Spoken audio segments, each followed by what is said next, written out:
Hello everyone, this is Kona, and thank you for tuning in to another TF2 commentary. You know what I love about TF2 is the fact that Valve pretty much updates this game for free. Most of the time, other people, they try to sell you some DLC, and that's okay, I guess, but Valve, no, they update their games for free, and I think that's what contributes to the longevity of these games and why they last so long. Now, I've been playing TF2 since 2009, so I've been through a lot of these updates, and I was thinking, which ones are my favorites? Which ones did I think were the best updates, and which ones did I think were not so great? I mean, every update is welcome. I really enjoy when Valve releases stuff for free. Can't complain there, but there's definitely some that I'm more excited about than others. For this list, I'll be using the TF2 wiki page that has all the major updates that TF2 has had.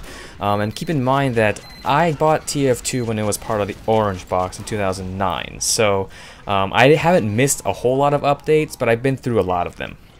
I kind of want to make two lists for this. I want to make my top 3 updates that I wasn't too excited about, and then my top 3 updates that I was very excited about. So I'm going to get started with the not so exciting ones, for me at least, and at number 3 is Robotic Boogaloo.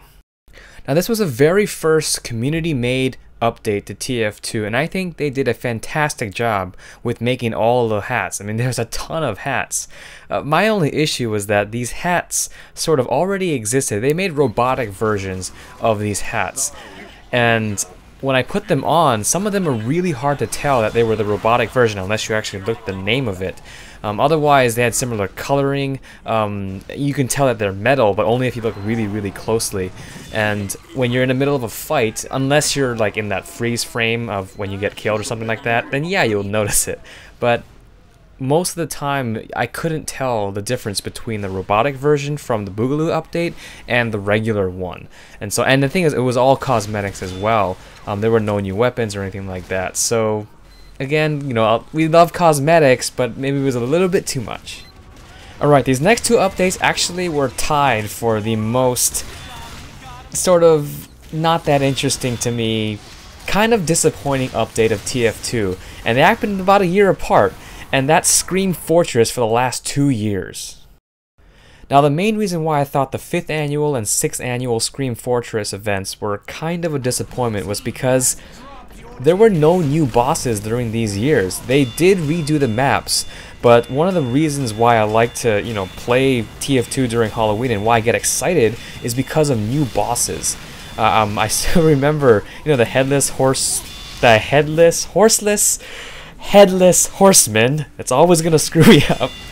He was completely OP. He would just randomly switch targets and start killing everyone on the map. You have Monoculus with the insanely OP crit eyeball rocket things that just killed everyone. And then you had Marasmus, which actually required everyone on the server to try and take him down in order to get that reward. It requires some really neat cooperation that you never really see before. And because of this, I thought, okay, Halloween is going to be the time of the year when a new boss comes out, and we're all going to have some fun on the servers, either working together or just being owned by this boss because he's so OP. But over the past 2 years, they released sort of mini games that I'm not really sure where they're going with this, especially with the bumper cars. That completely threw me off with these bumper car stuff. So yeah, I kind of hope that they bring back new bosses this year. I know it takes a lot of work to design him and then code him and put him into the game, but I'm really hoping to have some sort of new boss this year. Alright, now I want to get into my favorite TF2 updates, the ones that I thought were the best updates. I'm going to start off with number 3, and it's the Uber update.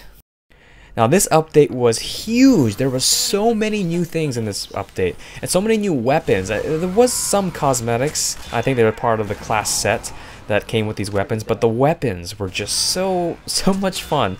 Especially the OP Tommy Slab for the Heavy. It actually made Heavy fun to play. Not anymore because they patched it and nerfed it really badly. I think they gotta bring that gun back, man. That gun needs some help. But they released so many new weapons that it really felt like an update that really changed the game for a lot of classes, and it was a lot of fun to experience these new things, playing these classes for the first time with these loadouts. It was a lot of fun. Unfortunately, I don't see Valve doing an update as big as this anytime soon. This was probably a lot of work to get all these weapons into the game and sort of balanced on release, and it still wasn't really that balanced on release, but still, there's a lot of work to get all these weapons, so many weapons into the game, and now with so many weapons already in the game, I'm sure they don't want to add just a whole bunch more. Maybe reskins, they'll probably add a bunch of reskins, but new mechanics, they're going to release them probably slowly because, you know, they want to do cosmetic stuff, and also balancing in this game is probably crazy hard. Alright, so next on my list, number 2 for the best TF2 updates has got to be MVM, Man vs. Machine. Now, when this first came out, I was a bit surprised by it, but thinking about, you know, Left 4 Dead and Left 4 Dead 2, and of course Left 4 Dead 3 coming out, and I was like, you know what, Valve really knows how to make a fun horde mode game, a co-op game that people like to play, and the fact that they did this with robots, I thought was perfect. I mean, the way that they kind of wrote this into the lore, and oh my gosh, it seemed a lot better than having zombies in TF2. And well, yes, they did have zombies in TF2 in a Scream Fortress event. That was a crazy map to play. Now, I'm not sure how Valve can update MVM more with better rewards, because now with the new maps and the new reward, Australium seems almost the best thing you can get.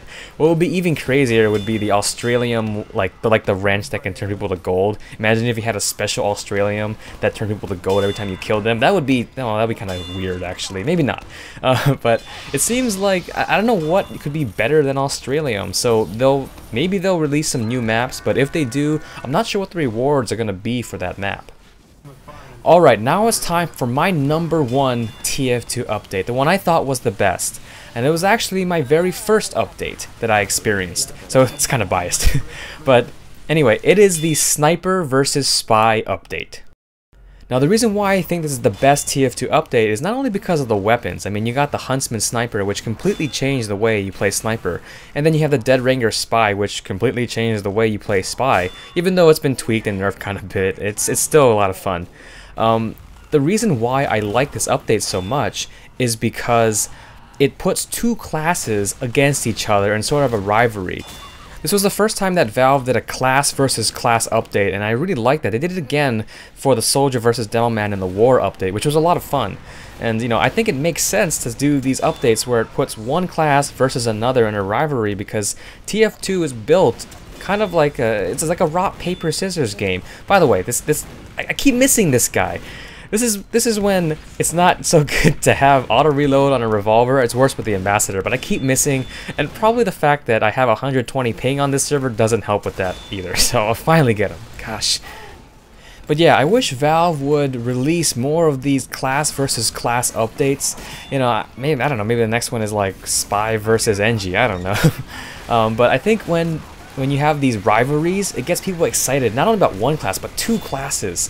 And it sort of, you know, this might be a way to rejuvenate people playing classes that maybe people ignore a lot, like Heavy. Please come out with a good Heavy update. I really want a new way to play Heavy, because the nerf to Tommy Slav, that was, you know, that's no fun anymore. And pretty much everyone's using the minigun. There's got to be a new way to play Heavy, and if you paired Heavy with something else, then I think that'll be a lot of fun to play. So those are my top 3 bests and my top 3 not so best TF2 updates so far. And who knows what they have in store for 2015 and beyond. Now, my question for you guys is, what is your favorite update and what is your least favorite update? Let me know in the comments below. So I hope you enjoyed this video. Thank you very much for watching and have a nice day.